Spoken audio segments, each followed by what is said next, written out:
afraid to walk the streets at night. Now that ain't right. We need more love in the world today. It's time to make a change. There's got to be a better way. Why can't we live our lives in peace and harmony? Wouldn't that be nice to see? Everybody dancing, hand in hand, be more understanding of a feeling. Everybody's dancing. Wouldn't that be great? Every man, woman, boy, and girl. It's not too late. Gang banging, that's the road to nowhere. On the run, living in fear. It's a war zone. Hi, welcome to the Donna Thorne special. I'm Donna Thorne, and our topic today is unsolved cases. This show is about cases that have been unsolved, people who have become victims and nothing have been done about it. So this is the first of a series of shows that will start taking place. So you, the public, you'll be able to call in on the show and tell me that you would like your case to be aired. Okay, now I'm going to introduce our guest on the show. Hi.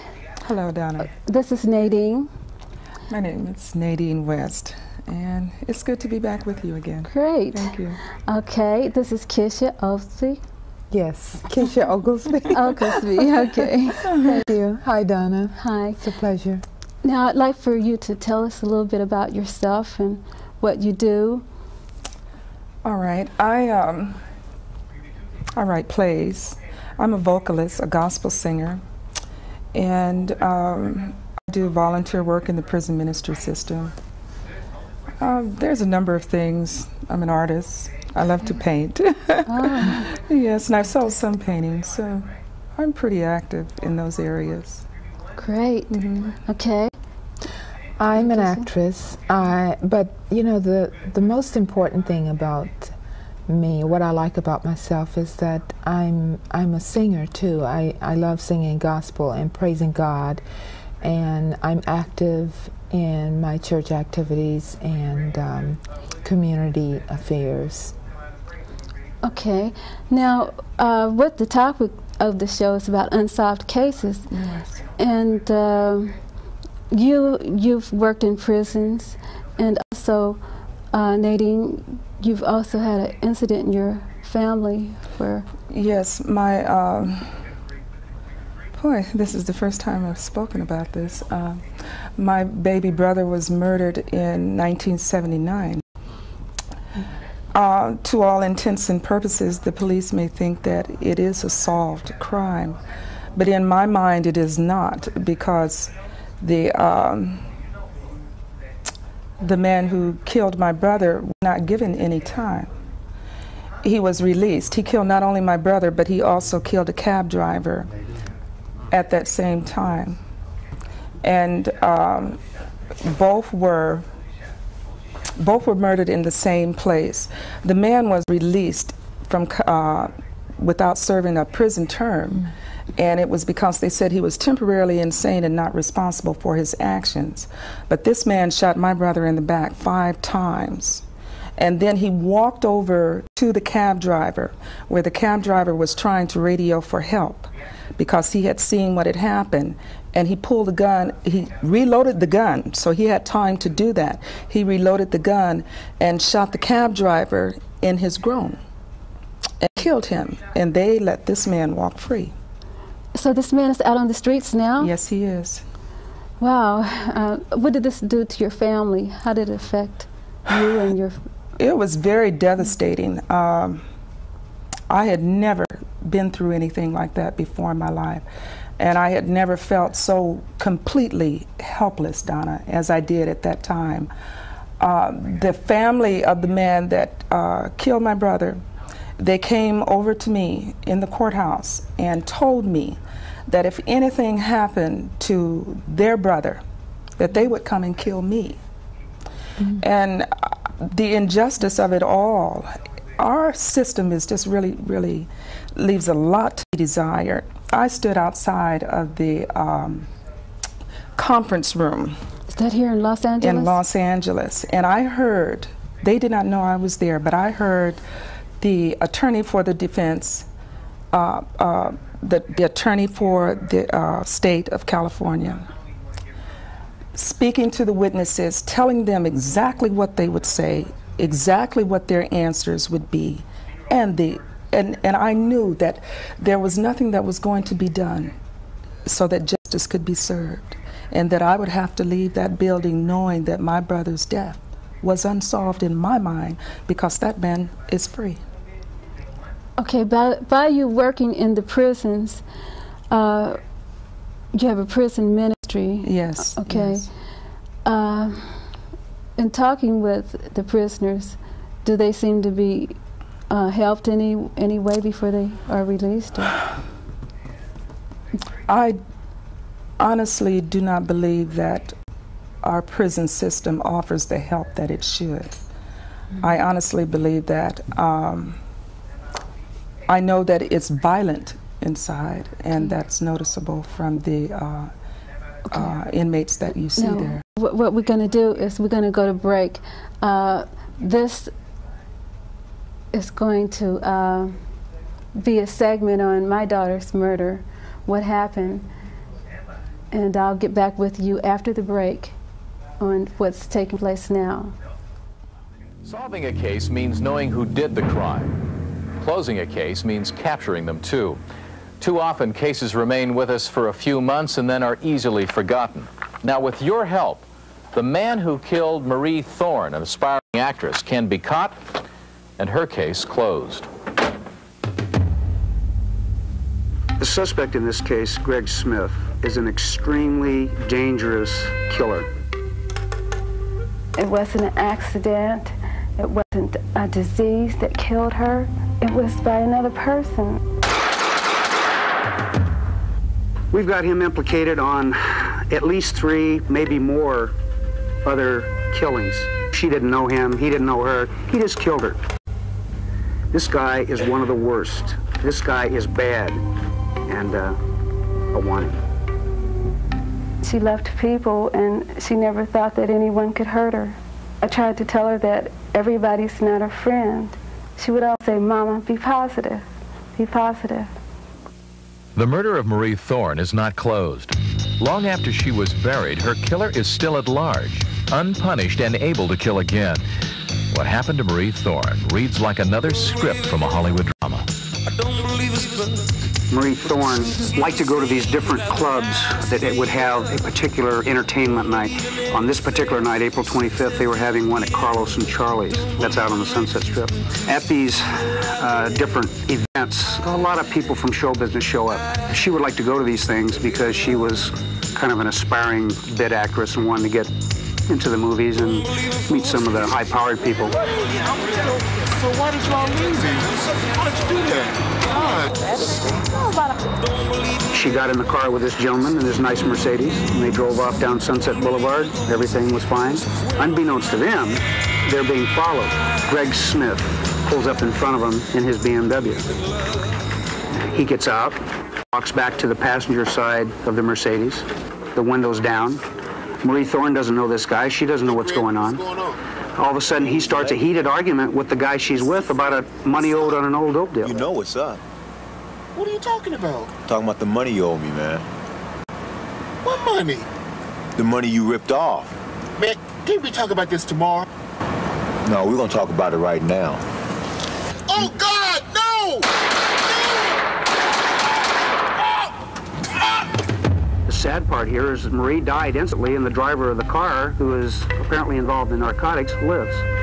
It's a classic example of being in the wrong place at the wrong time. It was sort of like she lived in an imaginary world. I guess we all do at some point in order to make our dreams come true.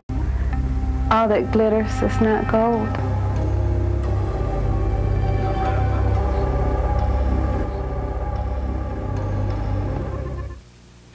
Greg Smith is wanted for murder. He is extremely dangerous. If you have any information on his whereabouts, contact the Hollywood Police Department. Be a better way.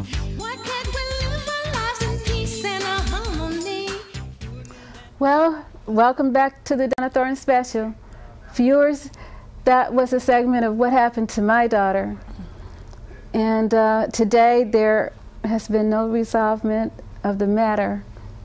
I go to the police department and they look at me like I'm crazy, like what am I coming in there for? Half the time they won't even talk with me when I call. They're always out in the field or something. So, I mean, I'm treated like my TV was stolen and it can be replaced. And this is what a lot of the families get. So, going back to Kisha for a minute, I'd like to ask her something. You deal with abused people who you've had some training on that. People who have been abused I've had some training. So what's your I feel outlook? that the people that are involved in gangs, the children, and even going into people that are older, they're still involved in gangs. They have these gang-related activities, drugs, alcohol, prostitution. All of this is conglomerate together, and it all stems from basically children having abusive childhood stages, and they grow up with parents who are alcoholics, or husband or wives who are abusive people. And they abuse the children, and the children abuse their children, and it's going around in a circle. And so then they get out into a life, and they could commit these various crimes. And unfortunately, people like yourselves, you know, we lose our relatives, daughters, sons, sisters, brothers, in the process of it all. And it's senseless, it's unfortunate, and there's a lot of suffering. I think that if we... Well, one thing, it creates a chain reaction when this happens. It not only happens to the victim, but the victim's family. It changes the whole structure of the family. Definitely. You know, I wonder, Donna, where does it end? I mean, how do we as adults help our children? And when I say our children, I think of all the children out there as being my child. Yes. So how do we help, and your child also, Keisha, how do we help them to understand that black on black, or African American crimes against each other has to end? Yes. That is my dilemma. Where does it start? And what can the parents do? I believe that our parents have to begin to get control of their children again, and to teach them those old-fashioned values. They're not out of style. Right. Of going to church, not just sending your child to church, but going to church with your child, sitting down and talking with your child. Fathers letting their children see that they are men by the way that they act and the things that they say and do, by letting their children see them get down on their knees and pray. Right. You know, and bringing back that family togetherness. I believe in that sign that says the family that prays together stays together. And I know that without that, we don't have a chance. And we've come so far as a race of people from our roots. It's like we don't have any direction anymore, and our children don't have any direction. And so it's all right to pick up a gun and shoot somebody and you don't even know them. And it's all right to go out and sell your brother and your sister drugs. You know what? It's wrong. When I was coming up, Nadine, I didn't hear of a black man killing a black woman for nothing. Black men protected black women. And I didn't hear of black men killing his brother, you know, for no reason. This gang stuff that's been created, black killing black, this is what seems like the system wants to happen. It's Well, what they've certainly. created to do. Certainly, the gangs to eliminate our people. And this is what's taking place. And they don't do anything about it. They let it look like, okay, we're not going to do anything about it, and it's happening more at a rapid rate, and they don't let you do anything about it either. They protect the criminal. When I was growing up in Ohio, it was a known fact that if an African American killed another African American, the ultimate time that they would receive was 2 years. 2 years. If a child was raped, or if a wife was beat by her husband, nothing was done. And in a sense, instead of going forward, we're going back in time. It's like everything that Martin Luther King fought for, everything that Malcolm X tried to do, everything that our leaders tried to do to bring us to a point where we could stand and be recognized as human beings is being taken away from us. And our children are killing each other. They have every so often they'll have a census on radio or TV where they'll say that, okay, there are 4 times as many young African American men killed as there are Caucasians.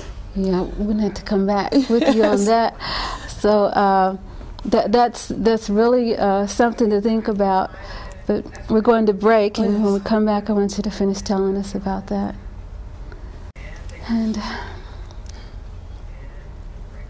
thought it was going to be. A lot of times, I don't get anything to eat. I had a friend who died out here. See, I had to leave. My dad, he beat me.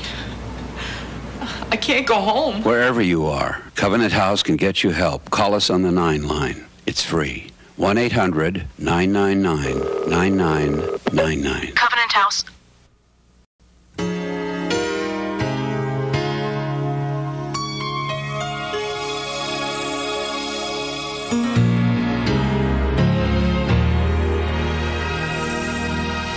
I've got hope when things look bad, and I can smile when I should be sad.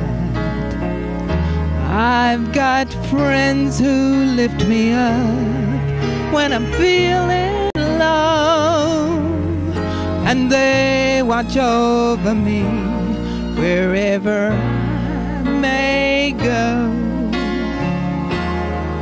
I've got friends in high places, so high, but not so far away. I've got friends in the high places, and I'm gonna be with them someday.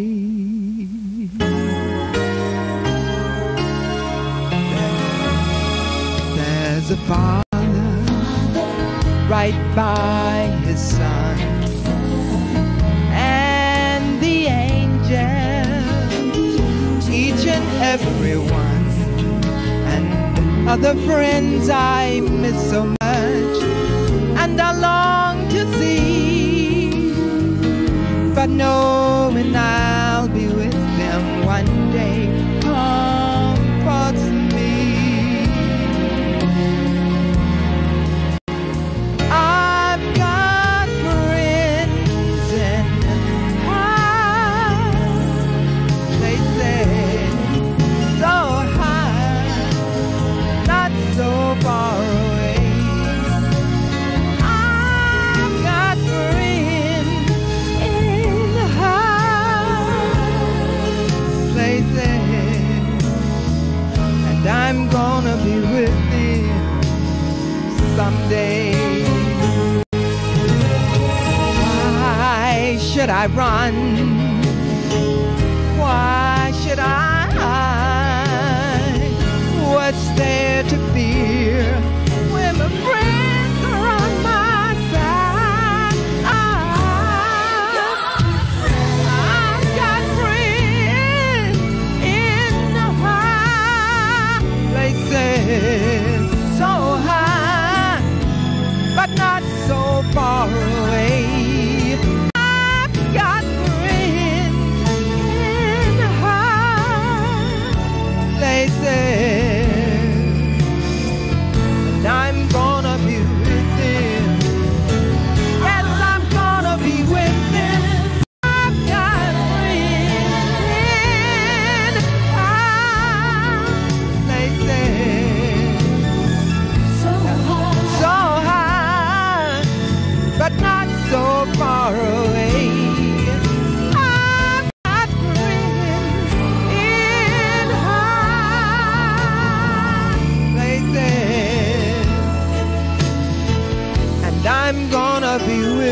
someday.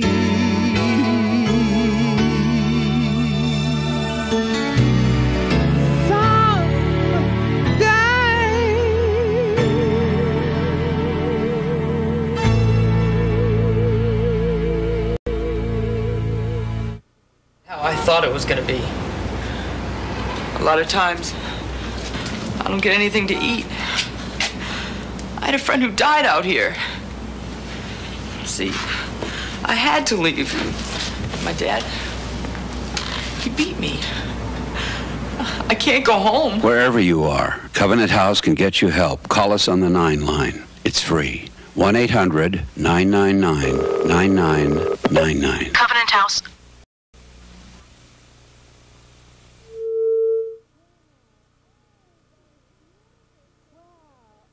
Goodness. Wow. Oh, that was beautiful, Tisha. Thank you. Thank you. That's how I feel about in this situation for both of you. You have to just keep in your heart and your mind and your very soul that you have friends in high places. And God, believe it or not, He will resolve these cases, these murders, senseless and just so totally unnecessary. They will be resolved. He will solve it. Yes. When I read Revelations and Matthew, this shows me that this is the signs of the end. Yes. All these things are coming about. Yes. Prophecies are being fulfilled. I think the comforting thing is the Bible says, vengeance is mine, saith the Lord. Absolutely. I will repay. And we may not receive justice in this world. But when Jesus comes, we will receive justice. Yes. And there's no doubt about that. And He will come and He will not tarry. It will be as His word says. That's very comforting. That lets me know right there that, I mean, you know, everything's going to be okay. There's hope. Because I have friends in high places. That's right. Yes. Do you know, no good can come to that man, Donna. No good. There's nothing that he can hide under. No place that he can hide. And God knows where he is. And God knows all about his activities. He knows what he's done. And he knows what's going to become of him. He knows the exact count, as the word says, of each hair on that man's head. And there's no place for him. There's no place that he can run to escape from what his fate is. But the sad part is the lack of peace that this man has.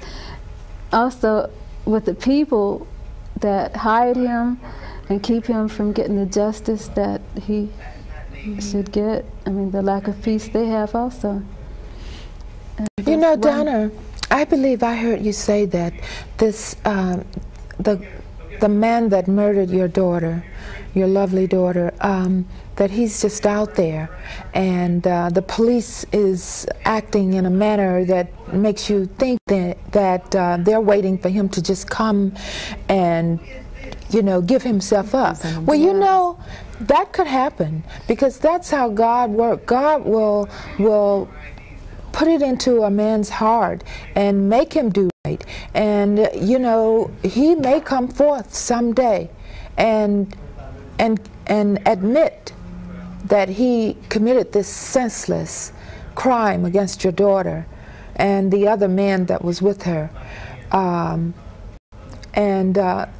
believe, you know, that God will get it done in that manner. Yeah, I've been humiliated in a lot of different ways since the murder, though. See, the shock of the murder killed my mother, of my daughter's murder, and then on top of that, the murder, his friends have came to my door, knocked on the door, and said, this is a friend of Greg Smith. On the way to the studio, one time I had a gun pulled on me and said that, well, he was going to kill me, like my daughter was murdered. This happened twice on the way to school one night. So several times, you know, with phone calls, I've had to have my phone changed. And my daughter was stalked. It's just, so I don't have fear in me. It's that I look to God for everything, because I mean, he's the only one that gives life, and this isn't all there is. Because our system, the way our system is set up, something has to physically happen to you before they will help you. Yes. Did you know that? Mm-hmm. If someone comes, it's at one time I was being terrorized, literally. Phone calls. From the moment that I would walk in my door, my phone would start ringing, and it was someone that I did not know. And I went to the police and I told them someone is stalking me. I walked outside of my door one morning and a car was sitting there, and the man said, "Get in this car." And I turned and ran back in my house. The police told me that there was nothing that they could do. They told me that I needed to get a weapon, and if the man came back, that I could shoot him and call them afterwards, but they could not do anything physically to him because he had not harmed me in any way. So our system needs to be revised. It does. It needs to be revised. The whole justice system, I believe, is swamped under with laws stacked up on top of laws, and the basic laws that would help us are buried underneath all these other laws. Yes. And it's really hard to get justice, and especially as an African American. So then when you suffer the loss of a family member to murder, then you also have to suffer the abusiveness that the other person inflicts upon you. That's true.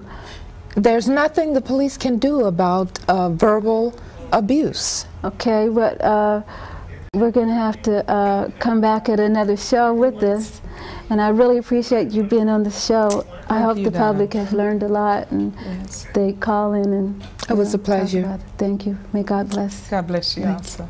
Okay.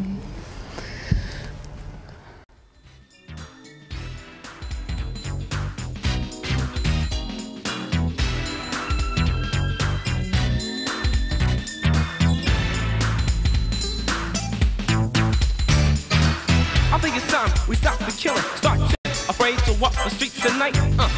Now that ain't right.